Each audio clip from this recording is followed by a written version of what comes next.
সম্মানিত দর্শক, আমন্ত্রণ ইউসিবি পিএলসি টু দ্য পয়েন্টে। আছি আমি তারিকুল ইসলাম মাসুম আপনাদের সাথে। যে যেখান থেকে আমাদের সাথে যুক্ত হয়েছেন শুভেচ্ছা সবাইকে, ভালো আছেন সে প্রত্যাশা রেখে শুরু করছি আজকের অনুষ্ঠান। আজকের আলোচনার বিষয় জুলাই গণজাগরণ। জুলাই মাস শুরু হয়েছে। জুলাই মাসে দেশব্যাপী অনেকগুলো অনুষ্ঠান করছে জুলাই আন্দোলনের সাথে জড়িত যারা ছিলেন, সরকারের পক্ষ থেকে, এনসিপির পক্ষ থেকে, বিএনপির পক্ষ থেকে, জামায়াতে ইসলামের পক্ষ থেকে, গণসংহতি আন্দোলনের পক্ষ থেকে, বি পার্টির পক্ষ, সবগুলো রাজনৈতিক দল যারা জুলাই আন্দোলনের সাথে ছিলেন সবাই আজকে কর্মসূচি পালন করেছেন। মাস জুড়ে কর্মসূচিও উদ্বোধন করা হয়েছে। প্রধান উপদেষ্টা কথা বলেছেন, বিএনপির চেয়ারপারসন বেগম খালেদা জিয়া কথা বলেছেন, তারেক রহমান কথা বলেছেন, জুনায়েদ সাকি আমাদের সাথে আছেন, তিনিও কথা বলেছেন। আগে পরিচয় করিয়ে দিচ্ছি আজকে আমাদের সাথে আলোচনার জন্য যারা থাকবেন। কর্নেল অবসরপ্রাপ্ত এম এ হক, যিনি chairman retired arm forces officers welfare association rava, এবং আমাদের সাথে আরও যুক্ত থাকবেন জুনায়েদ সাকি, প্রধান সমন্বয়কারী গণসংহতি আন্দোলন। আমি দুঃখিত যে প্রথমে পরিচয় না করিয়ে দিয়ে অন্তত ওই অনুষ্ঠানের মধ্যে চলে যাচ্ছিলাম। জুনায়েদ সাকি, আপনাকে দিয়ে শুরু করে। আপনার একটা অনুষ্ঠান ছিল গতকাল, আপনার অফিসের সামনে দুটি ককটেল বিস্ফোরণ হয়েছে, সে বিষয়ে আজকে সকালে কথা বলেছেন। তারেক রহমান সাহেব যেই অনুষ্ঠানে বক্তৃতা করেছেন সেই অনুষ্ঠানেও আপনি ছিলেন। আর বাকি প্রধান উপদেষ্টার বক্তব্য নিশ্চয়ই শুনেছেন, এনসিপির বক্তব্য শুনেছেন। তারেক রহমান একটা কথা বলেছেন যে ইচ্ছে মতো শর্ত দিয়ে সংস্কার বা সনদ হয় না, ইনসাফ ভিত্তিক রাষ্ট্র কায়েম করতে হবে, এই জন্য ঐক্যের কথা কিন্তু সবাই বলেছেন। জুনায়েদ সাকি, ঐক্য কি একটু অনৈক্যের দিকে যাচ্ছে বলেই অনৈক্যের কথাই সবাই জোর দিচ্ছেন ভিন্ন ভিন্নভাবে? ধন্যবাদ আপনাকে। আমি আমার সহ আলোচক সহ যারা দেখছেন সবাইকে শুভেচ্ছা জানাই, সালাম জানাই, আসসালামু আলাইকুম। না, দেখুন, পার্থক্য আছে, সে কারণে তো ঐক্যের আলোচনা হয়, এবং পার্থক্যটা যে একেবারে সব থাকবে না, আমরা সব কিছুতে ঐক্যমত্য হয়ে যাব, এরকম কোনো জায়গা তো মানে এটা বাস্তবসম্মত নয়। আমাদের চিন্তা করতে হবে যে সর্বনিম্ন কতটুকু ঐকমত্যে আমরা আসতে পারি, এক। দুই হচ্ছে যে আমরা কতটুকু ঐকমত্য অপরিহার্য, কারণ একটা লক্ষ্য থাকে। যেমন ধরুন, আমরা এই আন্দোলনে একটা লক্ষ্য তৈরি হলো যে ভোট শুধু নয়, ভোটের নিশ্চয়তা থাকতে হবে। তার মানে ভোট নিশ্চিত করতে গেলে, একটা ভোটে না, ধারাবাহিকভাবে নিশ্চিত করতে গেলে আমাদেরকে রাষ্ট্র ব্যবস্থাটা এমনভাবে আনতে হবে যেখানে গণতান্ত্রিক ভারসাম্য আছে। ভারসাম্য থাকলেই জবাবদিহি থাকবে, কেউ স্বৈরাচারী হতে পারবে না। এই যে লক্ষ্যটা, এই লক্ষ্যটা কতটুকু মিনিমাম হলে অর্জিত হয়। মানে আপনি বললেন মুখে যে আমাদের গণতন্ত্র কায়েম করতে হবে, আমাদের ভারসাম্য আনতে হবে, জবাবদিহি আনতে হবে, কিন্তু ভারসাম্য জবাবদিহি আনতে গেলে, গণতন্ত্র কায়েম করতে গেলে কতটুক ন্যূনতম ক্ষমতার ভারসাম্য লাগবে, অপরিহার্য অংশটুকু কি, আমরা কিন্তু সেইটুক জায়গায় ঐক্যের কথা বলছি। এবং যে আলোচনাটা হচ্ছে, আমি শেষ করি, এইটুকুই ন্যূনতম। হ্যাঁ, ন্যূনতম জায়গাগুলো কিন্তু আমরা আলোচনা করছি, যে কারণে আমরা এখনো আশাবাদী যে আলাপ আলোচনার মধ্যে দিয়ে আমরা যতটুকু এগোচ্ছি হয়তো আরও কিছুটা অর্জন আমরা করতে পারবো, যে এই জায়গাগুলো ন্যূনতম। এখন ধরুন, এসে সাংবিধানিক পদে নিয়োগের ক্ষেত্রে অথবা আপার হাউসে দ্বিকক্ষবিষ্ট পার্লামেন্ট হবে, সেখানে উচ্চকক্ষে আপনার মানে সাংখ্যানুপাতিক অর্থাৎ মোট প্রাপ্ত ভোটের ভিত্তিতে আসন বন্টন মানে প্রতিনিধিত্ব নিশ্চিত করা, এবং সেখানে সংবিধান সংশোধনের একটা ওখানেও পাশ হতে হবে, এই বাধ্যবাধকতা থাকা। যদি আমরা প্রস্তাব দিয়েছি যে উচ্চকক্ষে সিম্পল মেজরিটিতেই সেটা পাশ হতে পারবে। এই যে জায়গাগুলো, এগুলো নিয়ে আলোচনা চলছে। এখানে ধরুন কিছু মতপার্থক্য হচ্ছে। এখন এখানে প্রশ্নটা দাঁড়িয়েছে যে, আমি আবারও বলছি যে কতটুকু ন্যূনতম আমাদের দরকার একটা ক্ষমতার ভারসাম্যের জন্য। সেইটুকু জায়গাতেই আমাদের দলের পক্ষ থেকে আমরা ওইটাতেই প্রেস করতে আগ্রহী। এমন না যে আমরা যা চাইছি, আমরা যা মনে করি আমাদের দলের পক্ষ থেকে সবচেয়ে কাঙ্ক্ষিত যেটা ভালো হয় সেটা সবাইকে একমত হতে হবে, কিন্তু ন্যূনতম যে জায়গাটা না হলেই আবার হবে না, সেই জায়গাটা, যেমন ধরেন সাংবিধানিক পদ বলতে অনেকগুলো মানে 5-6টি বিষয়কে আমরা বুঝেছি, কিন্তু একটি জায়গা অন্তত নির্বাচন কমিশন, এইটা নিয়ে তো আমরা এই ভুক্তভোগী হলাম, এবং ওইখানে যদি আমরা ন্যূনতম একটা নিয়োগের জায়গাটা বদল না ঘটাতে পারি, তাহলে ভবিষ্যতেও আমরা নিশ্চিত হতে পারছি না যে আবারও ওই একই বৃত্তে আমরা পাক খাবো কিনা। তেমনি আপার হাউস যদি আমরা করি, এটা কি নিম্নকক্ষের একটা রেপ্লিকা হবে নাকি আপার হাউসে সত্যি সত্যি কিছু একটা থাকবে, যেটার কারণে আপার হাউসেরও একটা তাৎপর্য থাকবে। সেটা করতে গেলে পিআর এবং সংবিধান সংশোধন, কিন্তু সিম্পল মেজরিটিতে এই তিনটা জিনিস লাগবে। এখন নিচে থেকে থ্রেশহোল্ড থাকলে পিআরেও অনেক সুবিধা বড় দলগুলো পাবে। এত কিছুর পরেও কিন্তু হয়তো তারা পুরো জিনিসটাকে যেভাবে দেখছেন, যেভাবে দেখে এসেছেন, সেই জায়গা থেকে হয়তো তারা এখনো অনেকগুলো বিষয় নিয়ে শঙ্কিত আছেন, কিংবা মনে করছেন যে না এটা ঠিক না, মানে যারা যারা এটাকে বিরোধিতা করছেন। তার মধ্যে বিএনপিও ধরুন এই ক্ষেত্রে তাদের ভিন্ন প্রস্তাব আছে, যে কারণে এখনো পর্যন্ত ঐকমত্যের জায়গা হয়নি। আবার কেউ কেউ নিম্নকক্ষে এখনই চাইছেন, যেটা আমরা দীর্ঘদিন ধরে বলে এসেছি, এটা আমরাই প্রথম তুলেছিলাম। প্রগতিশীল আন্দোলন থেকে এই নিম্নকক্ষে সাংখ্যানুপাতিক কিংবা পিআরের দাবিটা প্রথম উঠেছিল। কিন্তু দেখা গেল যে 5ই আগস্ট পরবর্তী বাস্তবতায় এইটা নির্বাচন মানে সংস্কার কমিশনগুলো তারা এটা নিম্নকক্ষে পিআরের বাস্তবতা হয়নি বা তৈরি হয়নি, এবং সেই কারণে এইটাকে তারা প্রস্তাব আকারে হাজির করেননি। আমরা আমাদের প্রস্তাব রেখেছিলাম যে রাজনৈতিক দলগুলোর মধ্যে ঐকমত্য হলে তখন আমরা সেটা নিশ্চিতভাবে যেতে পারবো। তা আমি যে কথাটা আবার জোর দেই যে ঐক্যের কথাটা আপনি বলছেন, কিন্তু ঐক্য কতটুকু, মানে আমরা সব বিষয়ে ঐক্য হয়ে যাবে এরকমটা আমরা বলছি না, কারণ গণতন্ত্রে এটা তো হবে না।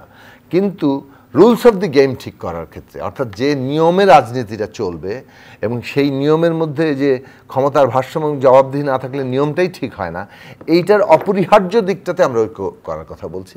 যেটা না হলে আবার আমরা একটা গণতান্ত্রিক ব্যবস্থায় যেতে পারলাম, এইটা নিশ্চয়তাটা পাওয়া যাচ্ছে না। ফলে জুলাই অভ্যুত্থানের যে আকাঙ্ক্ষা, এত আত্মত্যাগ, এত রক্তপাত, এত আমাদের এখনও হাজার হাজার তরুণ তাদের দেহে যে এই যে পঙ্গুত্বের মানে কি অসহনীয়তা নিয়ে ঘুরছেন, মানে আপনি চিন্তা করে দেখেন কি বাস্তবতা। আমরা তো এখানে আছি। আপনার কাছে আসবো কর্নেল এম এ হক, জুলাই বাস্তবতা এবং ঐক্য, আপনি একজন সচেতন নাগরিক হিসেবে কতদূর দেখেন, কতটা ঐক্য হয়েছে বা হচ্ছে না? বিসমিল্লাহির রহমানির রহিম। আমার প্রিয় সঞ্চালক চ্যানেল আই জুনায়েদ সাকি, আমার সুপ্রিয় দর্শক শ্রোতাবৃন্দ, আসসালামু আলাইকুম।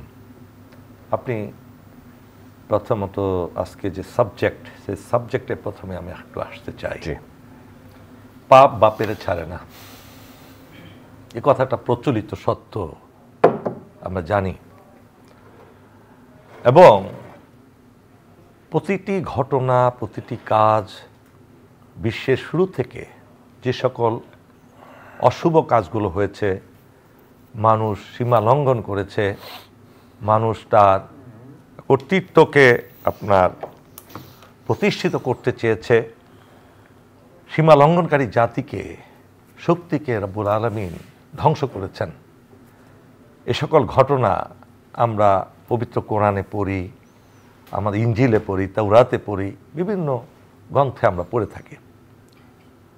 শেখ হাসিনা, এই ফ্যাসিস্ট সরকার সম্পূর্ণ অবৈধভাবে 2008 সালের ইলেকশনে সে ক্ষমতা দখল করে অবৈধ উপায়ে। সেটা আওয়ামী লীগের চিরন্তন একটি বিষয়, তাদের একটা অভ্যাসে পরিণত হয়েছে। তাদের দলীয় একটা মনে হয় আইনই করে নিয়েছে যে কোনো ইলেকশন তারা গণতান্ত্রিক উপায়ে করবে না, জবরদস্তি করে তারা ক্ষমতায় আসবে। এটা প্রমাণিত তাদের প্রতিটি অঙ্গ সংগঠনের মধ্যেও। তারা ইউনিভার্সিটিতে ডাকসু নির্বাচন হোক, বিভিন্ন প্রতিষ্ঠানে ছাত্রছাত্রীদের নির্বাচন হোক, ইউনিয়ন পরিষদের নির্বাচন হোক, সর্বত্র তারা পেশি শক্তি দিয়ে ক্ষমতা দখল করে। জুনায়েদ সাকি যেহেতু পলিটিশিয়ান, উনি আরও এগুলো ভালো বলতে পারবেন। এখন ঘটনাগুলো কেন বলছি, এই জাতি ভুলো মনের, এখনই ভুলতে বসেছে, 1 বছর পূর্ণ হয় নাই, এখনই সেই কঠোর আন্দোলনে যে জীবন, অসংখ্য জীবন শহীদ হয়েছে, রক্তাক্ত হয়েছে দেশ, সেটা আমরা ভুলতে বসেছি। পঙ্গু হয়েছে 40,000-এর মতো লোক পঙ্গু হয়েছে এবং আহত হয়েছে। হাসিনা যখন মানুষ সীমা লঙ্ঘন করে, তখন একটার পর একটা সে ভুল করতে থাকে।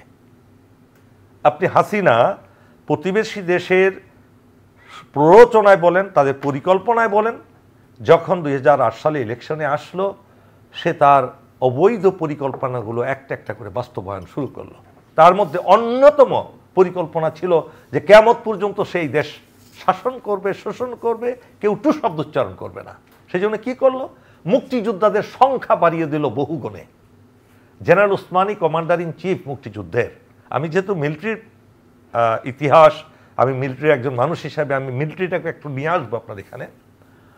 আপনি দেখুন, এই মুক্তিযোদ্ধা ভুয়া মুক্তিযোদ্ধা করলো কেন জানেন? তাদের সন্তানদেরকে, অযোগ্য ক্যাডার ভিত্তিক যারা সন্তান সন্ত্রাসী, তাদেরকে বিভিন্ন প্রশাসনের সর্বত্র তাদেরকে প্রতিষ্ঠিত করার জন্য কোটা সিস্টেমের মাধ্যমে, এবং কোটা সিস্টেমের কোটা আন্দোলনের যে আন্দোলনটা সফল হয়েছিল, একসময় কিন্তু হাসিনা সেটা মেনে নিয়েছিল যে কোটা উঠিয়ে নেওয়া হলো, if I am not wrong. কিন্তু সেই আদেশটা, পরিপত্রটা আবার 24 সালের 5ই জুন এসে হাইকোর্ট ডিভিশন থেকে বাতিল করা হলো। বাতিল করার পরে তো আবার বৈষম্য আন্দোলন থেকে শুরু হয়ে গেল কোটা বিরোধী আন্দোলন।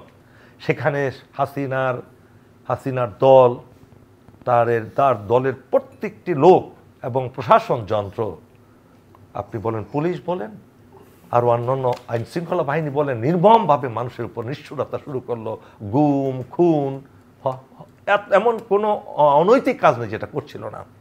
এক সময় হাসিনার একটার পর একটা ভুল করতে করতে করতে করতে আল্লাহ তো পরিকল্পনা করেই রেখেছেন। অনেকে বলে মাস্টার মাইন্ড অমুক অমুকে master mind, Allah is the omnipotent, most powerful, he is the master mind. তিনি আর সহ্য করতে পারলেন না জুলুমের সীমা অতিক্রম করার পরে অসংখ্য মানুষের জীবনের বিনিময়ে, রক্তর বিনিময়ে রব্বুল আলামিন এই গোষ্ঠীটাকে একেবারে বাংলাদেশ থেকে বিতাড়িত করে দিলেন। হাসিনা তার দল বল সহ হেলিকপ্টারে বলেন, গাড়িতে বলেন, দেশ ছেড়ে চলে গেল।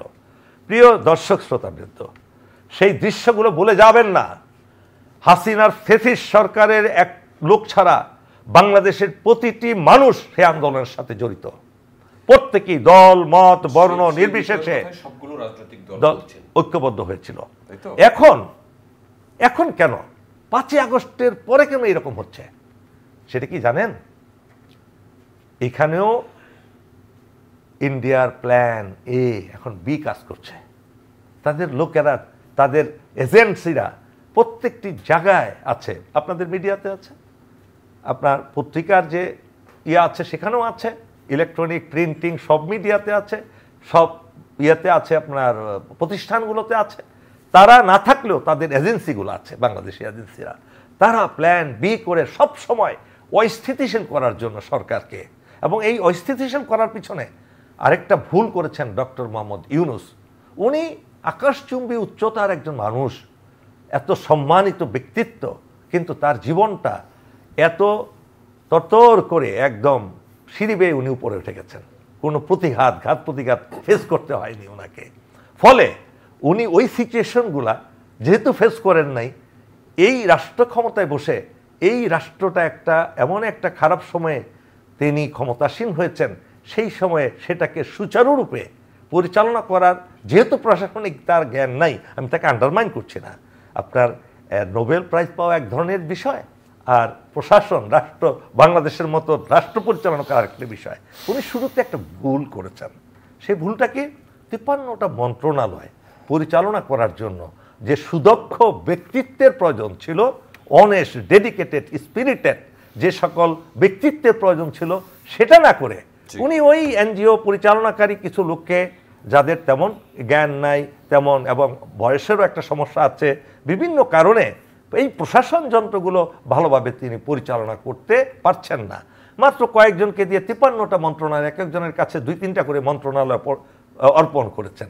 এতে কি হলো? আমাদের যারা হ্যাঁ আমলারা সে দেশটা পরিচালনা করছে, আর আমলারা কিভাবে দেশ পরিচালনা করে সেটা আমার বলাই বাহুল্য। আমি যদি এর পরবর্তীতে আসেন, আমি বাকি কথাগুলো বলবো। অনেকগুলো কথা তিনি বললেন, সরকারের কোথাও কোথাও অদক্ষতাও আছে, সে কথাও তিনি বললেন। সরকার পরিবর্তন তো সময়ের প্রয়োজনেই হতে হয়। এখন যে সরকার আছে, এই সরকার একটা সময় থাকবে না, নতুন সরকার আসবে, বা রাজনৈতিক দলগুলোর পক্ষ থেকে বলা হয়েছে নির্বাচনই একমাত্র সমাধান, যেখান থেকে নতুন রাজনৈতিক দল আসতে পারে। নির্বাচনের জন্য কেউ কেউ বলছেন যথেষ্ট সময় আছে, কেউ কেউ বলছেন যথেষ্ট সময় নাই। নির্বাচন কমিশনার, প্রধান নির্বাচন কমিশনার আজ কথা বলেছেন যে প্রধান উপদেষ্টার সাথে তাদের সাক্ষাতে যে কথা হয়েছে সেখানে নির্বাচনের তারিখ নিয়ে কথা হয়নি। যদি সরকার যখন বলবে তখনই নির্বাচন দেওয়ার জন্য তাদের প্রস্তুতি আছে। সব মিলে নির্বাচনের প্রস্তুতি সহজে আসি। ধরুন, প্রথমত আমরা দেখেছি যে নির্বাচনের প্রস্তুতি নেওয়ার জন্য নির্বাচন কমিশনকে সরকারের পক্ষ থেকে বলা হয়েছে। এক, সরকার নিশ্চয়ই সময় বলবে, এবং সময় কখন বলবে সে বিষয়ে রাজনৈতিক দলগুলোর সাথে আলোচনা হয়েছে, এবং সর্বশেষ রাজনৈতিক দলগুলো যখন মাননীয় প্রধান উপদেষ্টা বললেন যে এপ্রিলের মধ্যবর্তী সময়ের মধ্যে হবে, তখন রাজনৈতিক দলগুলো কিন্তু এই বিষয়ে তাদের আপত্তি কিংবা এইটা যে যথেষ্ট উপযুক্ত সময় নয় সেই ধরনের মন্তব্য করেছে। আমাদের পক্ষ থেকে আমরা তো স্পষ্টতই করেছি, কারণ এপ্রিল মাসের যে এর আগে রোজা, তারপরে হচ্ছে আপনার পাবলিক পরীক্ষা, আবহাওয়া, সবকিছু মিলিয়ে তারপরে আমরা যেটা দেখলাম, এবং আমরা এটাও আহ্বান জানিয়েছিলাম যে যাতে আলোচনার সুযোগ থাকে, এটা আলোচনার সুযোগ রাখা উচিত। পরবর্তীকালে যখন প্রধান উপদেষ্টার যুক্তরাজ্য সফরকালে বিএনপির অ্যাক্টিং চেয়ারপারসন তারেক রহমান সাহেব সেখানে সাক্ষাৎ হলো, তো সেইখানে আবার তিনি ফেব্রুয়ারিতে হতে পারে সেই ইঙ্গিতটা কিন্তু দিয়েছেন যে রোজার আগেই নির্বাচনটা হতে পারে। এবং এইটা এমনকি আমরা সংবাদ মাধ্যমে দেখেছি, দেশে বিদেশে উনি অনেক জায়গায় বলেছেন যে প্রথমার্ধের মধ্যেই হবে। কাজে এটা নিশ্চয়ই রাজনৈতিক দলগুলোর সাথে জুলাই সনদ নিয়ে আলোচনা হচ্ছে, এবং সেটার একটা পর্যায়ে গিয়ে হয়তো এই নির্বাচনের তারিখটা আরও সুনির্দিষ্টভাবে ঘোষণা করা হবে। তো ওই নির্বাচনের তারিখ সংক্রান্ত একটা কিন্তু স্বস্তির জায়গায় এসেছে, আসার ফলেই কিন্তু সংস্কার প্রশ্নটা যথাযথ গুরুত্ব পাচ্ছে, এবং তারিখ আরও ফাইনালাইজ হয়ে গেলে, সংস্কারের ক্ষেত্রে একটা জাতীয় সনদ ঘোষিত হয়ে গেলে যেটা হবে যে যেসব বিষয় ঐক্য হলো না সেগুলো তখন নির্বাচনে যাবে যার যার ম্যানিফেস্টোর মধ্য দিয়ে। এবং সেই দিক থেকে আমরা যেটা মনে করি যে নির্বাচনের পরিবেশ তৈরি, এটা তখন একটা গুরুত্বপূর্ণ কিংবা সবচেয়ে বড় এজেন্ডা হয়ে দাঁড়াবে। এখন ইলেকশন কমিশনের এই দিকটা ফাইনালাইজড, কিন্তু যেটা আসলে বারবার আমরা বলতে চাইছি যে অন্তর্বর্তী সরকারের দুটো কাজ, একটা হচ্ছে যে এই বিচার সংস্কার এবং নির্বাচন, বিচার সংস্কার এবং নির্বাচন এইটা যদি আমরা লক্ষ্য করি তাহলে বিচারের কাজ শুরু হয়েছে, হয়তো মানুষ আরও ত্বরান্বিত হোক সেটা চায়, আরও আরও আরও জোরদার হোক সেটা চায়, দৃশ্যমান হোক সেটা চায়। সংস্কারের দিক থেকেও আমরা বলবো যে একটা অন্তত রাজনৈতিক ক্ষমতা কাঠামোগত সংস্কারের প্রশ্নে একটা অগ্রগতি হয়েছে, যে আলোচনা চলছে, এবং আশা করা যাচ্ছে জুলাইয়ের মধ্যেই একটা ন্যূনতম ঐকমত্যের জায়গায় আমরা পৌঁছাবো। এবং নির্বাচনের ক্ষেত্রেও একটা সম্ভাব্য তারিখ এবং এইগুলো সময়সীমা আলোচনা হয়েছে। তো সব মিলিয়ে সরকারের এই যে তিনটা বড় কাজ ইন্টারিম সময়ে উত্তরণের জন্য, তাতে তাদের অগ্রগতিকে আমরা খুব একটা বিরাট সরকারের কোনো ব্যর্থতা হচ্ছে এরকম দেখব না, বরং আমাদের মনে হয় যে সরকার ঠিক পথেই আছে, সেখানে কিছু কিছু আরও হয়তো দ্রুত উন্নতি হতে পারত। কিন্তু যে জায়গাটায় সরকারের আসলে সমালোচনার জায়গাটা এখন আরও তীব্র হচ্ছে, সেটা হচ্ছে এর পাশাপাশি সরকারের আরেকটা দায়িত্ব ছিল। আমাদের এই যে জুলাই আজকে আমরা শুরু কথা বললাম, এই যে যারা জুলাইয়ে শহীদ হয়েছেন, আমরা প্রথমে বলেছিলাম তাদের তালিকা যেন সুনির্দিষ্ট হয়, একজন শহীদও যাতে তালিকা থেকে বাদ না পড়ে। সরকারের বিরাট রাষ্ট্রশক্তি আছে, প্রতিষ্ঠান আছে, লোকবল আছে, অর্থ আছে, কাজেই তারা এটা যথাসম্ভব পুঙ্খানুপুঙ্খভাবে তারা এই জুলাইয়ের শাহাদাত বরণকারীদের তালিকা তৈরি করতে পারে, এবং সেই তালিকা অনুযায়ী আমরা যেটা প্রত্যাশা করি, এখনও বলবো যে অবশ্যই 5ই আগস্টের আগে তাদেরকে জাতীয় সম্মানে, রাষ্ট্রীয় সম্মানে ভূষিত করা দরকার। এক, দুই হচ্ছে যে তারা ধরেন হাজার হাজার, অন্ততপক্ষে 30,000 মানুষ কম বেশি গুরুতর আহত হয়েছেন, তাদের যে চিকিৎসা সেটা। সাকিব ভাই, কম বেশি কেন হবে আপনি আমাকে বলেন, এটা কি ব্যর্থতা নয়? এই যে এত বড় একটা অভ্যুত্থান, এত স্যাক্রিফাইস, ফ্যাসিস্ট থেকে মুক্ত করলো যারা, তাদের সংখ্যাটা, সঠিক সংখ্যাটা বের করতে কি এত সময় লাগে? আজকে আপনি আমি বলছি যে না, আমি আপনাকে কিন্তু আঘাত করে বলছি, আমি বলছি এটা কি ব্যর্থতা না প্রশাসনের? না, সেটা তো বটে। ধরুন একটা আহতের সংখ্যা 50,000 ছাপিয়ে যাবে, কিন্তু যাকে বলে যে গুরুতর আহত, আমি গুরুতরও কম বেশি বললাম, কেউ পা হারিয়ে ফেলেছেন, কেউ হয়তো পা হারান নেই কিন্তু পায়ে একটা দীর্ঘ ক্ষত আছে, কেউ চোখ হারিয়েছেন পুরোপুরিভাবে, কেউ চোখ আংশিকভাবে হারিয়েছেন। তো এইরকম আপনি যদি মানে ওইটাকে রেঞ্জে বলেছি, কিন্তু এই সবটাই গুরুতর আহত। কিন্তু আংশিকভাবে আপনি চোখ হারানো কিন্তু গুরুতর আহত, মানে আপনার একটা অঙ্গহানির জায়গায় ঘটেছে। ফলে সেই জায়গায় আমি বলছি যে এক্ষেত্রে একেবারে মানে এই আহতের তালিকায় কিন্তু অনেক, এবং সেই আহতদের একটা দায়িত্ব নিতে হবে। তো দায়িত্ব নেওয়ার সরকার যে কিছুই করছে না আমি তা বলছি না, কিন্তু সরকারের কাছ থেকে এই ক্ষেত্রে আরও বেটার পারফরমেন্স আমরা আশা করেছিলাম, যে তারা অন্তত শহীদের তালিকা এবং তাদের সম্মান এবং আহতদের সুচিকিৎসা এবং তাদের দায়িত্ব গ্রহণ, পুনর্বাসন শব্দই ব্যবহার করতে আমরা চাই না, দায়িত্ব গ্রহণ করতে হবে তাদের। এই জায়গাটা একটা বড় দায়িত্ব ছিল। তার সাথে দায়িত্ব ছিল মানুষের নিরাপত্তা নিশ্চিত করা এবং অর্থনীতিতে যে ধসটা নামিয়ে দিয়ে গেছে সেইটাকে একটা রাশ টেনে ধরে একটা ন্যূনতম জায়গায় এনে দাঁড় করানো, যাতে করে আমরা আবার সামনের দিকে যেতে পারি, ব্যাংক, আর্থিক ব্যবস্থাপনা সমস্ত কিছু মিলিয়ে। এবং এই সরকারের এই জায়গায় এসে আপনি অনেকগুলো ব্যর্থতা, প্রথমটা তো বললাম যে এই পারফরমেন্সে না আহতরা খুশি, না শহীদ পরিবার খুশি, না আমরা যারা আন্দোলন করেছি তারা খুশি, এবং সরকার এই জায়গায় অসন্তোষের জন্ম দিয়েছে। দ্বিতীয় ক্ষেত্রে ধরুন নিরাপত্তার জায়গাটিও, এখন আইনশৃঙ্খলা বাহিনী প্রতিষ্ঠান ভেঙে পড়েছে। আমরা প্রথম দিকে এই কথাগুলো বলেছি যে এটার জন্য আপনি কিছুটা সময় পাবেন, কিন্তু 3 মাস পরে যদি এটা বলেন তাহলে তো মানুষ একটু আর শুনতে চাইবে না। 6 মাস পরে যদি বলেন তখন মানুষ আরও বলবে যে এতদিন তাহলে কী করছেন। এখন 1 বছর পরে এসে যদি আপনি একই কথা বলেন তখন মানুষ বলবে যে এখন আর আপনাকে মানে এই বিষয়ে আমরা সময় দিতে চাই না। কেন নিরাপত্তা নাই? কেন আপনি 1 বছরের উপরেও কর্তৃত্ব প্রতিষ্ঠা করতে পারেন না আপনার নিজের প্রতিষ্ঠানের উপরে? কেন আইনশৃঙ্খলা বাহিনী তার পারফরমেন্স দেখাতে পারছে না? সেখানে জবাবদিহি কোথায়? যে পারছে না তাকে আপনি জবাবদিহি করছেন? জবাবদিহিটা কোথায়? যখন একটা জায়গায় একটা মব অ্যাটাক হয়, সেখানে পুলিশও উপস্থিত থাকে, সেখানে পুলিশ যে ভূমিকা নেয় সেটার জন্য আপনার জবাবদিহিটা কোথায়?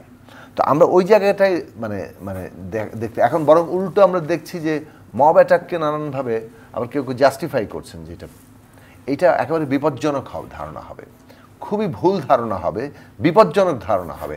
আপনি মানে প্রেশার গ্রুপ মানে হচ্ছে আপনি আপনার কোনো দাবি তুলতে পারেন, আপনি জমায়েত করতে পারেন, আপনি অমুকের বিচার চান, সেটার জন্য আপনি লক্ষ মানুষ জমায়েত করতে পারেন, কিন্তু আপনি কারো বাড়িতে ঢুকে আপনি নিজে তাকে এটা করতে পারেন না। এটা যদি আপনি করেন তাহলে এটাই যদি প্রতিষ্ঠিত হয়, এটা কিন্তু বাকিদের ক্ষেত্রে উদাহরণ হয়ে থাকবে, এটা কিন্তু সর্বত্র ছড়িয়ে পড়বে, এবং এইটার ফাঁক দিয়ে কিন্তু আবার ফ্যাসিস্টও সুবিধা নেবে। এইটা মনে রাখা দরকার। কাজে এই বিপজ্জনক ধারণা থেকে বেরিয়ে আসা দরকার। আমরা যেটা বলছি যে তারপর ধরুন ডাকাতি, নারীর উপর নির্যাতন, এই দেশে অন্যান্য ধর্মাবলম্বী অন্য জাতির মানুষের নিরাপত্তার প্রশ্ন, এমনকি খোদ একই ধর্মের মানুষের মানে ধরুন মাজারে হামলা হচ্ছে, এইগুলো ঘটনা কমে এসছে, কিন্তু এখনো পর্যন্ত যে নিরাপত্তা মানে বোধটা মানুষের মধ্যে থাকা দরকার সেখান থেকে ঝামেলা আছে। অর্থনীতির ক্ষেত্রে ব্যাংক ব্যবস্থাপনায় কিছুটা শৃঙ্খলা এসছে, কিংবা আর্থিক দুর্নীতির ক্ষেত্রে অনেকগুলো বড় দুর্নীতির জায়গা কিছুটা হলেও সাধারণভাবে যে বিনিয়োগের পরিবেশ কিংবা মানে সাধারণ মানে অর্থনৈতিক সকল স্তরের কর্মকাণ্ডে যে দুর্নীতির একটা লাগাম টেনে ধরা, সেটা কিন্তু অনেক ক্ষেত্রে চেক আনা যায়নি। বরং পুরনো যারা ছিলেন, যারা সুবিধা নিয়েছেন 15 বছর, তারাই কিন্তু নানান নামে নানাভাবেই এখনো বহাল আছে। তো এইসব জায়গাতে কেন পরিবর্তন সিগনিফিক্যান্টলি হলো না, সেটার একটা বড় কারণ হচ্ছে যে শক্তির উপরে দাঁড়িয়েছিল এই অন্তর্বর্তী সরকার, তার আন্দোলনকারী শক্তিসমূহ, রাজনৈতিক দল, শিক্ষার্থী, শ্রেণী পেশার মানুষ, তাদের মধ্যে একটা ঐক্যের উপর দাঁড়িয়েছে। তো সেই ঐক্যটা বজায় রেখে তার যে স্ট্রেংথ, এটা তারা ঠিকমতো রাখতে পারেনি। তার মানে একটা রাজনৈতিক ব্যবস্থাপনায় তার বড় ধরনের ঘাটতি হয়েছে বলে আমাদের কাছে এখন মনে হয়। আপনাকে ধন্যবাদ। রাজনৈতিক ব্যবস্থাপনা যদি ঠিক থাকতো তাহলে ঐক্যের শক্তির উপর দাঁড়িয়ে এই সরকার আরও খুবই ডিসাইসিভ, নির্ধারকমূলক ভূমিকা নিতে পারত। এইসব দৈনন্দিন রাষ্ট্র পরিচালনা, মানুষের সংকট সমাধান, তার জীবনের যে সেগুলো অনেকগুলো কথা বললেন, জবাবদিহিতা, নিরাপত্তা, আইন শৃঙ্খলা, ডাকাতি, নারী, মাজারে হামলা, বিনিয়োগের পরিবেশ, মব, এই সব কিছু মোকাবেলার জন্য সরকার যে সময় পেয়েছে, যথেষ্ট সময়ের কথাই বলা হয়েছে, প্রায় 1 বছর 10 মাস। আপনার মতে এগুলো নিয়ন্ত্রণের জন্য কি করতে পারে সরকার? দেখুন, সুশাসন এমন একটা বিষয় প্রতিটি দেশের, পৃথিবীর সব দেশের মানুষ সুশাসন চায়। এই সুশাসনটা যাকে দিয়ে আসে জনগণ তার উপরই খুশি।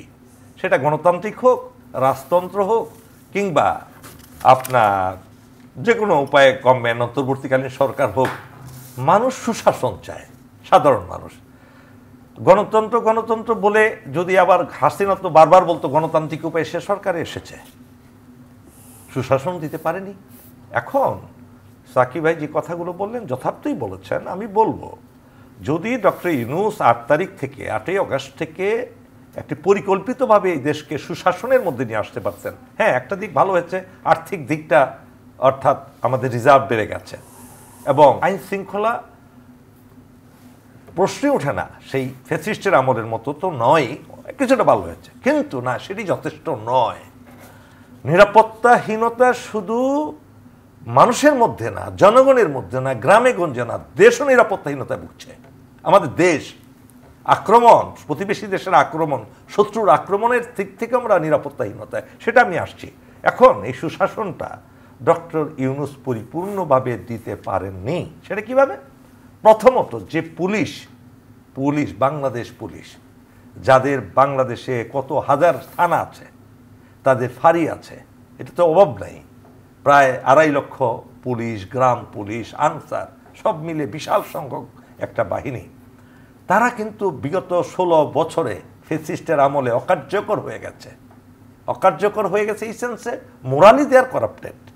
যারা 2-4 জন ভালো ছিল, কিছু পার্সেন্টেজ ভালো আছে, তারাও সেই শক্তি সাহস নিয়ে নামতে পারে না। তাদের ভিতরে ওই মামলা বলে যে একটা অভ্যাস পরিণত হয়েছে, একে ধরো ওকে ধরো, অজ্ঞাতনামা মামলা।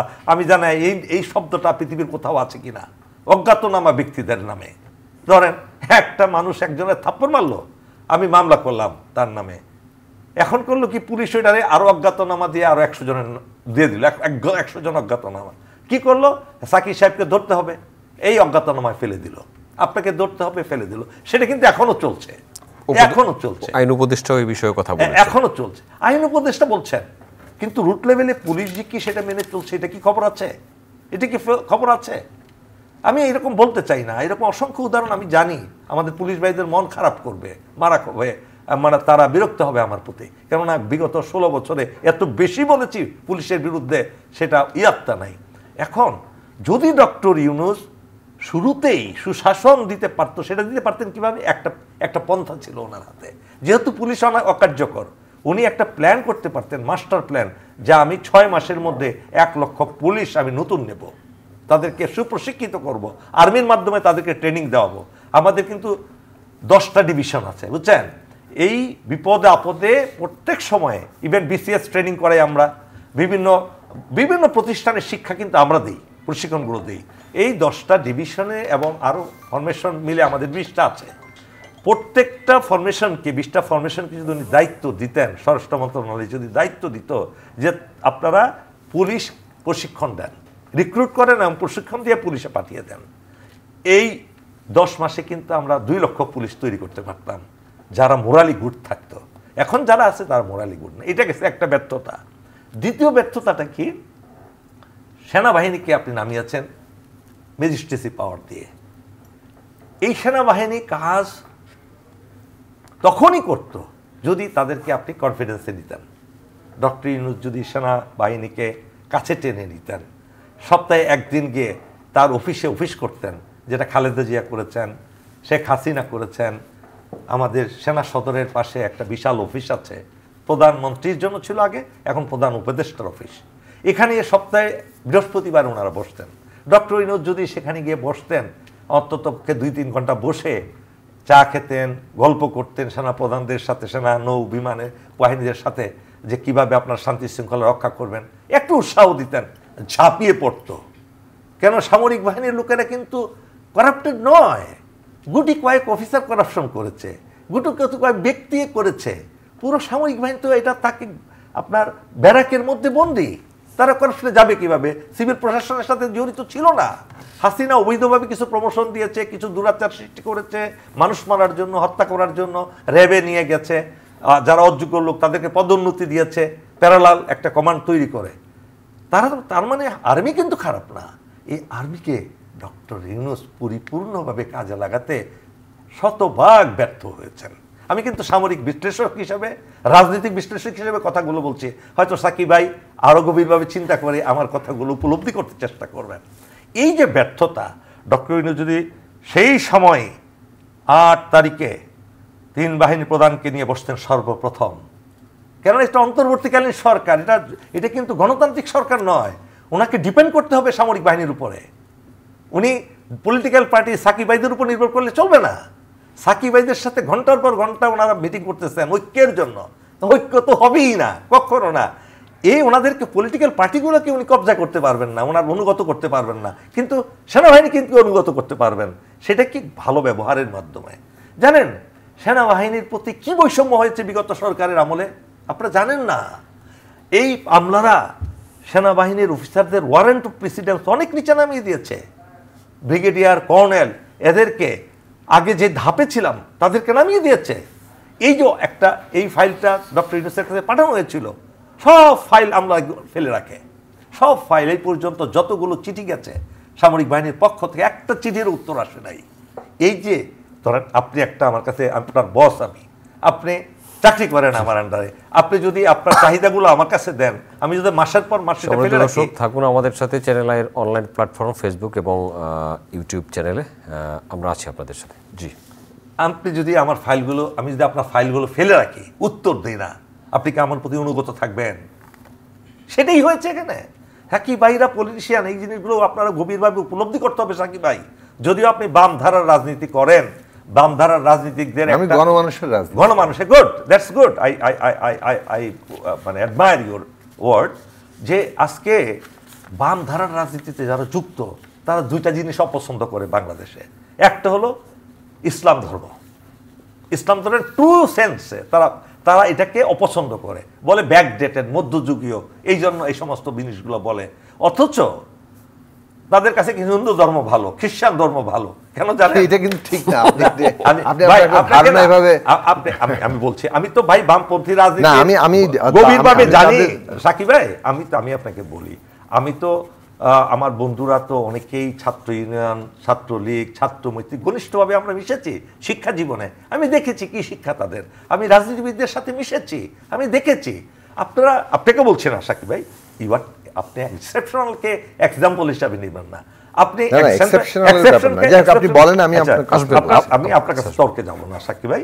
এই যে এন্টি মিলিটারি সেন্টিমেন্ট আজকে আপাতত চট্টগ্রামে আপনি যেভাবে শান্তি বাহিনীকে তৈরি করেছে, কোথেকে তৈরি হয়েছে জানেন আপনি? সেই তৈরি হয়েছে, ইতিহাস বলে যদি গভীরে যান, ঢাকা ইউনিভার্সিটি থেকে, চিটাগাং ইউনিভার্সিটি থেকে। এবং বামপন্থী রাজনীতির সাথে যারা জড়িত তারাই তাদেরকে সহায়তা করেছে এবং দেশকে একটা অরাজক পরিস্থিতির দিকে নিয়ে গিয়েছিল। এখন যেটা আমি যে প্রসঙ্গে আসছি, আমরা অন্য প্রসঙ্গে না গিয়ে, সেনাবাহিনী এমন একটা বাহিনী, আমাদের ভুলে গেলে চলবে না যে এই সেনাবাহিনী প্রতিষ্ঠিত হয়েছিল জাস্ট পাকিস্তান হওয়ার পরই, অর্থাৎ 15ই ফেব্রুয়ারি 1948 সালে এই ঢাকায়, এই আপনার দারোগাবাড়ি কুর্মিটোলায়। এই সেনাবাহিনী প্রতিষ্ঠিত হওয়ার পরে 65 সালের যুদ্ধ, আমাদের ফার্স্ট ইস্ট বেঙ্গল যে অ্যাচিভমেন্ট করেছে ইন্ডিয়ার বিরুদ্ধে যুদ্ধ করে, হাইয়েস্ট গ্যালেন্টারি অ্যাওয়ার্ড পেয়েছে আমাদের বাঙালিরা সেই সময়। এই যে বীরত্ব দেখালো, তারপরে পাকিস্তানিরা আমাদেরকে দলে দলে নেওয়া শুরু করলো সামরিক বাহিনীতে। আবার আসেন 71 সাল। সাকিব ভাই, আপনি তো তখন 71 সালে বয়স, আপনি জন্ম হয়েছে কিনা জানি না, আমরা পরে না, আমি কিন্তু 62 সালে জন্ম আমার। আমি মুক্তিযুদ্ধ দেখেছি, আমরা ঢাকায় আমার জন্ম। এই সময়ে একজন পলিটিশিয়ানকে খুঁজে পাওয়া যায়নি। It is major Ziaur Rahman. এই গণহত্যা যখন শুরু করলো হানাদার বাহিনী, রাতের বেলা, রাত 12টার সময়, জঘন্য পন্থায়, নির্লজ্জ পন্থায়, নৃশংসতা দিয়ে, নিষ্ঠুরতা দিয়ে মানুষকে হত্যা করা শুরু করলো। সর্বপ্রথম আঘাত হানলো আমাদের ইস্ট বেঙ্গল রেজিমেন্টাল সেন্টারে, 3টি ব্যাটালিয়নের সৈনিকদেরকে ব্রাশ ফায়ার করে মেরে ফেললো। সেখানে মারার পরে জিয়াউর রহমান উনি রিভোল্ট করলেন, বললেন we revolt. It is military man knowing fully well যে আমি যদি আজকে পরাজিত হই আমাকে সাথে সাথে ফায়ারিং স্কোয়াডে দিবে। উনি এরপরের দিন স্বাধীনতার ঘোষণা দিলেন, প্রক্লেমেশন অফ ইন্ডিপেন্ডেন্ট। আপনি স্বাধীনতার আই মেজর জিয়াউর রহমান। পরবর্তীতে পরের দিনটা কারেকশন করে শেখ মুজিবুর রহমান প্রেসিডেন্ট অফ বাংলাদেশ দিলেন। এই যে রুখে দাঁড়ালো 11টা সেক্টর করলো, মিলিটারির লোকেরা যুদ্ধ করা শুরু করলো, পুরো যুদ্ধটাকে সর্বশেষ পর্যায়ে নিয়ে গেল আপনার ডিসেম্বরের ফার্স্ট উইকের মধ্যে। জাস্ট পাকিস্তানি হানাদার বাহিনী পরাজিত হবে, মানে বলবে যে ভাই আমাদেরকে সারেন্ডার করলাম। সেই সময়ে বিনা যুদ্ধে মেদিনী জয় করতে আসলেন আমাদের প্রতিবেশী দেশ। মাত্র 3 দিনের মধ্যে, 1 দিনের মধ্যে ঢাকা পৌঁছে গেল। তারা কি যুদ্ধটা করলো? ময়মনসিং দিয়ে ঢুকলো, ঢাকায় পৌঁছে গেল। এটা কোনো যুদ্ধ করেনি তারা। তারা চেয়েছিল এই দেশটাকে দখল করার জন্য। তারপরে এ আমাদের সেনাবাহিনী রক্ষা করলো এই দেশকে ইন্ডিয়ান হানাদারদের কাছ থেকে। কি লুটপাট করে নাই তারা, এই দেশটাকে লুটে পুটে তারা ফকির দেশ বানায় ফেলছিল। আপনাদের এমন কোনো জায়গা ছিল না, এই তেজগাঁ ইন্ডাস্ট্রিয়াল এরিয়া থেকেও তারা এখান থেকে ফ্যাক্টরিগুলো চুরি করেছে, ফ্যাক্টরি যন্ত্রপাতি চুরি করে নিয়েছে। সেটা আমাদের সেনাবাহিনী প্রতিরোধ করলো। 71 সালের পরে 75 সালে সেনাবাহিনী রেস্কুয়ার হিসেবে আসলো, আবার 1990 সালে আবার সেনাবাহিনী সাবজেক্টে আছি, আমি সেটা আছি। এই যে এই গত বছরের 5ই আগস্ট সেনাবাহিনী তো আমাদের যারা সার্ভিং তারা ঘোষণা দিল, কিন্তু আমার মতো কর্নেল হক, অসংখ্য মিলিটারি অফিসাররা, সৈনিকরা, আমরা কিন্তু সেই হাসিনার বিডিআর হত্যাকাণ্ডের পর থেকে আমরা যুদ্ধ শুরু করেছি। এই জন্য আমাদের অনেকে জেলে গেছে, গুম হয়েছে, খুন হয়েছে, নির্মমভাবে নির্যাতন করা হয়েছে, তাদেরকে আয়না করে রেখেছে এবং দলে দলে আমাদেরকে চাকরি থেকে ফোর্স রিটায়ারমেন্টে পাঠিয়েছে, বহিষ্কার করেছে। আমরা কিন্তু যারা বাইরে ছিলাম আমরা বসেছিলাম, আমরা আন্দোলন করেছি এবং যারা চাকরিরত ছিলেন তাদের সাথে আমাদের একটা আত্মিক সম্পর্ক ছিল। তারা বুঝতে পারছিল যে আমাদের বাইরা যারা সিভিল ড্রেসে আছে তারা চাচ্ছে একটা পরিবর্তন। এবং আমি 2রা আগস্টে, সাকিব ভাই নিশ্চয়ই শুনে থাকবেন, সব চ্যানেলে প্রচারিত হয়েছে, বাংলাদেশ না ভিপিএনে প্রচারিত হয়েছে, 2রা আগস্টে যে আমরা বিদ্রোহ ঘোষণা করলাম সরকারের বিরুদ্ধে, আমরা সামরিক বাহিনীর লোকেরা মিরপুর ডিএইচএস থেকে, এবং বিশাল মিছিল বের করলাম। মিরপুর ডিএইচএস পুলিশ আক্রমণ করেছে, সেখান থেকে ছাত্রদেরকে ট্রেনে হিস্ট্রে পিটিএল লাথি মেরে তাদেরকে নিয়ে গেছে, আমরা বিদ্রোহ করলাম। সেগুলো তো আপনারা ইন্টারন্যাশনালি জানাজানি হয়ে গেল। তখন আমাদের মিলিটারি সফট কর্নার হয়ে গেল যে না, আমরা দেশের বিরুদ্ধে যাব না, আমরা হাসিনার মতো ফেসিস্ট লোকের কথা শুনবো না।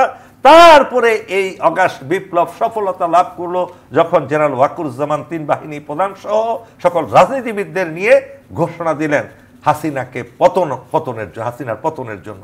এই যে একটা অ্যাচিভমেন্ট, আইরনি অফ ফেট, দুঃখের বিষয় হলো এই আর্মির স্যাক্রিফাইস, আমাদের স্যাক্রিফাইস, রিটায়ারমেন্ট যারা গিয়েছি তাদের স্যাক্রিফাইসটা কিন্তু রাষ্ট্রযন্ত্র সেভাবে তুলে ধরছে না। আমি জানি না কোনো দলও, রাজনৈতিক দলগুলো সেটা অ্যাপ্রিসিয়েট করে না। এই যে অ্যাপ্রিসিয়েট না করার যে একটা প্রবণতা বাংলাদেশে, আমরা কি কোনো এলিয়ান বাহিনী বাংলাদেশে? আমরা কি অন্য দেশ থেকে এসে এখানে বসবাস শুরু করেছি? আমরাই তো এই দেশেরই নাগরিক, কিন্তু আমাদেরকে অবজ্ঞা করা হয়, আমাদেরকে মূল্যায়ন করা হয় না। আমি বিষ্ণুতে অনুরোধ করবো, সাকিব ভাই, আপনি আমি পার্থক্য নাই, আপনি আমি ভাই, আপনার ভাই হয়তো আরেকজন আর্মিতে আছে, অথবা পুলিশে আছে, অথবা নৌবাহিনীতে আছে, বিমান বাহিনীতে আছে। আমরা যাতে এই পার্থক্যটা না করি, আমাদের সেনাবাহিনীকে অবহেলা না করি, সেনাবাহিনীকে যথাযথ সম্মান দিলে আজকে দেশের শান্তি শৃঙ্খলা আরো গুরুত্ববান হবে। আপনাকে দিয়ে শেষ করব, অনেকগুলো কথা বললেন এম এ হক, আমি দুইটা বিষয়ে একটু কথা বলি। একটা হচ্ছে যে দেখুন, মানে সেনাবাহিনী তো এখনকার এই বিদ্যমান রাষ্ট্র কাঠামো আমাদের যেভাবে আছে, তাতে এর মধ্যে যে কোনো দেশের জন্যই তার স্বাধীনতা, সার্বভৌমত্ব রক্ষার ক্ষেত্রে অন্যতম গুরুত্বপূর্ণ প্রতিষ্ঠান। মানে জনগণের শক্তি একটা দেশের সার্বভৌমত্বের প্রধান শক্তি। তারপরেই তো ধরেন সেনাবাহিনীর মতো একটা প্রতিষ্ঠান সবচেয়ে গুরুত্বের জায়গায় থাকে। এবং সে কারণে সেনাবাহিনীকে প্রতিষ্ঠান হিসেবে গড়ে তোলা, তাকে যে কোনো ধরনের রাজনৈতিক প্রভাব থেকে মুক্ত রাখা, তাকে একটা সক্ষম প্রতিষ্ঠান হিসেবে দেশের নিরাপত্তা এবং সার্বভৌমত্ব রক্ষার জন্য যতটা শক্তিশালী করা যায়, ইকুইপড করা যায়, আধুনিক করা যায়, প্রযুক্তি এবং সমস্ত দিক, প্রশিক্ষণ, সমরাস্ত্র, সমস্ত দিক থেকে, সেইটা একটা যে কোনো দেশের জন্য গুরুত্বপূর্ণ কাজ, অন্তত বিদ্যমান বাস্তবতায়।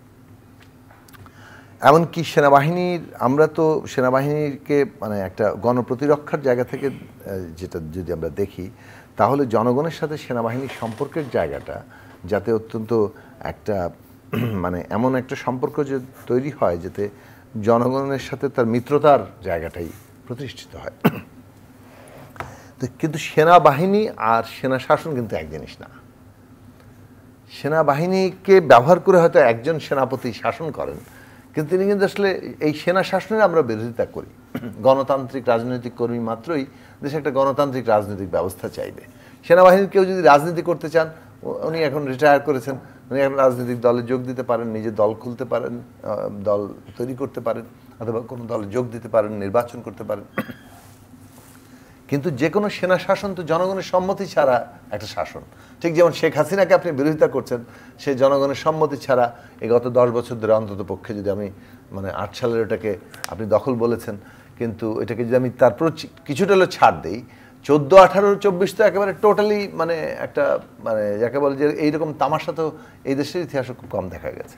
তো এইটা যে এই সম্মতিহীন শাসনের যেমন আমরা বিরোধী, তেমনি যে কোনো সেনা শাসন আসলে একটা সম্মতিহীন শাসনই।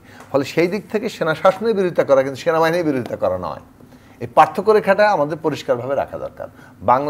বাংলাদেশের স্বাধীনতা, সার্বভৌমত্ব এবং আমাদের গণপ্রতিরক্ষা, এই আমাদের মতো দেশ, আমরা এখন ধরেন দুনিয়ার বুকে যে চ্যালেঞ্জিং জায়গায় আছি, সেখানে জনগণের ঐক্য, জাতীয় ঐক্য এইটা, এবং একটা দেশপ্রেমিক সেনাবাহিনী এবং জনগণের সাথে মিত্রতার জায়গাটা অত্যন্ত স্পষ্ট। এই তিনটে কিন্তু আপনাকে সার্বভৌমত্বের জায়গায় ঘুরবে। আরও অন্যান্য জিনিস আছে আমাদের দেশে, ন্যায় বিচার কত শক্তিশালী, গণতন্ত্র, বিশ্ববিদ্যালয়, জ্ঞান, এগুলো অনেকগুলো ফ্যাক্টর জড়িত। আমি ওই জায়গায় যাচ্ছি না, শুধু আমি এইটা বলতে চাইছি যে এই জায়গাটা আমাদের প্রয়োজনীয়, এটা আমাদেরকে অবশ্যই গুরুত্বের সাথে করতে হবে। কিন্তু এগেইন আমরা কোনো সেনা শাসনের পক্ষ অবলম্বন করতে পারি না একটা গণতান্ত্রিক রাজনৈতিক। সেনাবাহিনীকে অবজ্ঞার কথা বলেছেন তিনি। এখন সেনাবাহিনীকে অবজ্ঞা করার বিষয়ে, যেমন ধরুন এইটা বাংলাদেশের যারা ইতিহাস বিশ্লেষণ করেছে তারা সবাই জানে যে একটা গণ আন্দোলনের শেষ ডিসাইসিভ ফোর্সটা কে থাকে।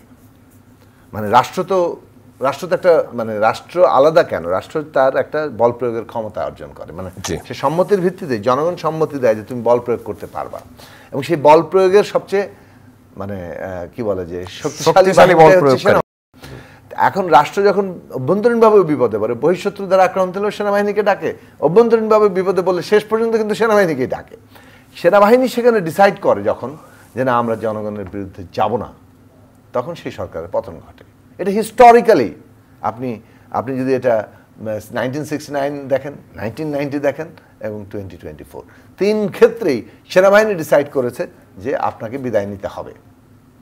তারা আর তখন তো ওই সরকার আর কোনো ক্ষমতা নাই, সে কি কোন ফোর্স ব্যবহার করবে।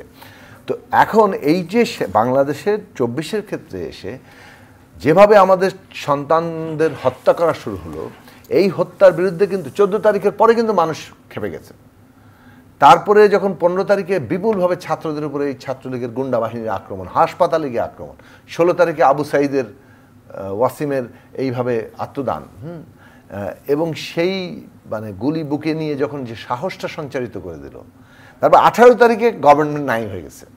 ওই রকম একদিনে প্রায় 100-র কাছাকাছি মানুষকে মেরে ফেলা ক্ষমতায় থাকার জন্য, এইটা আর মানুষ নিতে পারেনি। ফলে মানুষ নেমে গেছে, কিন্তু নেতারা তখন কিন্তু খুঁজে পাওয়া যাচ্ছে না, মানুষ নেমে গেছে। এবং সেই মানুষ নামতে নামতে নামতে আমরা দেখলাম যে শেষ পর্যন্ত সেনা কর্মকর্তারা নেমে যাচ্ছেন, বিশেষত রিটায়ার্ডরা। এইটার একটা ইম্প্যাক্ট তো সেনাবাহিনীর উপরে পড়বেই, কারণ এটার মধ্যে একটা যোগাযোগ আছে, এবং সেইটা আলটিমেট ডিসাইসিভ জায়গা। কে দিয়েছিল জানেন আপনি? This is me. হ্যাঁ, আপনার রাওয়া ক্লাব আছে সেখানে, এবং অবসরপ্রাপ্ত কর্মকর্তাদের যে প্রতিষ্ঠানগুলো, মিরপুর ডিএইচএস এর কাহিনী আমরা দেখেছি। কিন্তু জিনিসটা যেটা হয়েছে যে এইটার ইম্প্যাক্টটা পড়েছে ওই যে দরবার বৈঠকে, সেনাবাহিনী কোন জায়গায় যাবে। তো সেই সিদ্ধান্তটা তো খুবই অবশ্যই ক্রুশাল একটা ডিসিশন, যে এই মুহূর্তে সেনাবাহিনী কি মানুষের সাথে সরাসরি এরকম একটা বল প্রয়োগের জায়গায় নামবে। সেক্ষেত্রে জনগণ কি করতো সেটা আরেকটা রাজনৈতিক প্রশ্ন, কিন্তু ওই মুহূর্তে সেনাবাহিনী সেই সিদ্ধান্ত না নিয়ে কিন্তু তারা মূলত জনগণের সংগ্রামেরই ন্যায্যতা দিয়েছে। প্র্যাকটিক্যালি তারা গুলি করবে না, এই ঘোষণাটার একটা আন্ডারলাইন মিনিং আছে। মিনিংটা হচ্ছে যে আমরা জনগণের আন্দোলনকে ন্যায্য মনে করতেছি। সুতরাং সেই জায়গাটা, তার গভর্নমেন্টকে কার্যত ডিজাউন করা হয়েছে। এখন এই জায়গা থেকেই কিন্তু পরিবর্তনটা ঘটেছে, এবং সেই স্বীকৃতি প্রত্যেকেরই দেওয়া উচিত। যেমন রাজনৈতিক দলের ভূমিকা আছে, যেমন শ্রেণী পেশার ভূমিকা আছে, যেমন সেনাবাহিনী অবসরপ্রাপ্ত কর্মকর্তাদের ভূমিকা আছে, নানা প্রতিষ্ঠানের নানা মানুষের যেমন ভূমিকা আছে, যেখানে ছাত্ররা একটা অগ্রণী ভূমিকার জায়গা ছিল। এই সবটা আমাদের স্বীকৃতি দেওয়া উচিত। কোনো জিনিস মনোপোলাইজ করতে গেলে সেটা ইতিহাস হয় না, সেটা দলীয় ইতিহাস হয়।